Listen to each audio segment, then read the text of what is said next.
Continue reading Kṛṣṇa book by Sri Bhaktivedanta Swami Srila Prabhupada, chapter 26, Wonderful Kṛṣṇa. Without understanding the intricacies of Kṛṣṇa, the Supreme Personality of Godhead, and without knowing his uncommon spiritual opulences, the innocent cowherd boys and men of Vrindavan began to discuss his wonderful activities, which surpassed the activities of all men. One of them said, "My dear friends, considering his wonderful activities, how is it possible that such an uncommon boy would come and live with us in Vrindavan? It is really not possible. Just imagine how he is now only 7 years old. How is it possible for him to lift Govardhan hill in one hand and hold it up just as the king of elephants holds a lotus flower? To lift a lotus flower is a most insignificant thing for an elephant.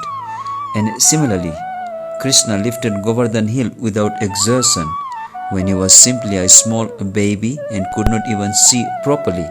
He killed a great demon, Putana, while sucking her breast. He also sucked out her life air.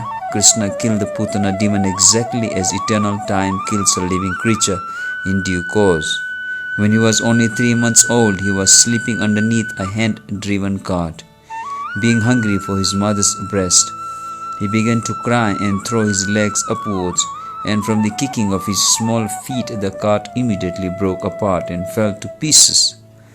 When he was only 1 year old, he was carried away by the Trinavarta demon disguised as a wild wind, and although he was taken very high in the sky, he simply hung on the neck of the demon and forced him to fall down from the sky and immediately die. Once his mother, being disturbed by his stealing butter, tied him to a wooden mortar, and the child pulled it toward a pair of trees known as Yamala Arjuna and caused them to fall. Once when he was engaged in tending the calves in the forest along with his elder brother Balaram, a demon named Bakasura appeared, and Kṛṣṇa at once bifurcated the demon's beak.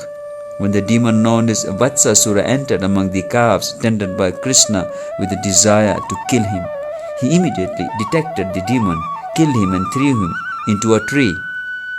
When Kṛṣṇa along with his brother Balaram entered the Talavan forest, the demon known as Dhenukasura, in the shape of an ash, attacked them and was immediately killed by Balaram, who caught his hind leg and threw him into a palm tree. Although the Dhenukasura demon was assisted by his cohorts, also in the shape of ashes, all were killed, and the Talavan forest was then opened for the use of the animals and inhabitants of Vrindavan. When Pralambasura entered among Kṛṣṇa's cowherd boyfriends, Kṛṣṇa caused him to be killed by Balaram. Thereafter, Kṛṣṇa saved his friends and cows from a severe forest fire, and he chastised the Kaliya serpent in the lake of the Yamuna river and forced him to leave the vicinity of the Yamuna. He thereby made the water of the Yamuna poisonless. Another one of the friends of Nanda Maharaj said, "My dear Nanda, we do not know why we are so attracted by your son Kṛṣṇa. We want to forget him, but this is impossible. Why are we so naturally affectionate toward him? Just imagine how wonderful it is. On one hand, he is only a boy of 7 years, and on the other hand, there is a huge hill like Govardhan hill, and he lifted it so easily. Oh Nanda Maharaj, we are now in great doubt. Your son Kṛṣṇa must be one of the demigods. He is not an ordinary boy. Maybe he is the Supreme Personality of Godhead." On hearing the praises of the cowherd men in Vrindavan, King Nanda Maharaj said, "My dear friends, in reply to you, I can simply present the statement of Gargamuni so that your doubts may be cleared. When he came to perform the name-giving ceremony, he said that this boy descends in different periods of time in different colors, and that this time he has appeared in Vrindavan in a blackish color known as Kṛṣṇa.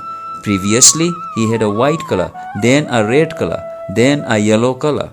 He also said that this boy was once the son of Vasudeva, and everyone who knows of his previous birth calls him Vasudev. Actually, he said that this that my son has many varieties of names according to his different qualities and activities.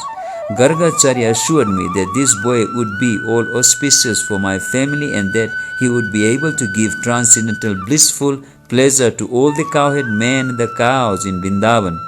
Even though we would be put into various kinds of difficulties, by the grace of this boy, we would be very easily freed from them.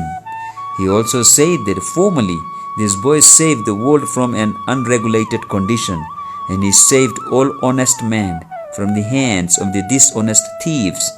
He also said that any fortunate man who becomes attached to this boy, Kṛṣṇa, is never vanquished or defeated by the enemy. On the whole, he is exactly like Lord Vishnu, who always takes the side of the demigods, who are consequently never defeated by the demons. Gargacharya thus concluded that my child would grow to be exactly like Vishnu in transcendental beauty, qualification, activities, influence and opulence.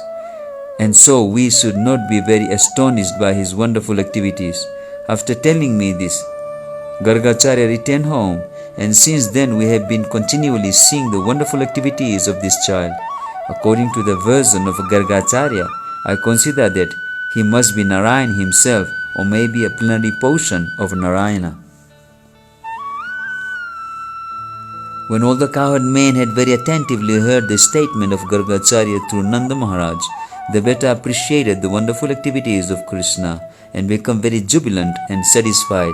They began to praise Nanda Maharaj because by consulting him their doubts about Kṛṣṇa were cleared. They said, "Let Kṛṣṇa, who is so kind, beautiful and merciful, protect us." When angry Indra sent torrents of rain accompanied by showers of ice blocks and high wind, Kṛṣṇa immediately took compassion upon us and saved us and our families, cows and valuable possessions by picking up Govardhan hill. Just as a child picks up a mushroom, he saved us so wonderfully. May he continue to glance mercifully over us and our cows. May we live peacefully under the protection of wonderful Kṛṣṇa. Thus ends the Bhaktivedanta purport of the 26th chapter of Kṛṣṇa, Wonderful Kṛṣṇa. Hare Krishna.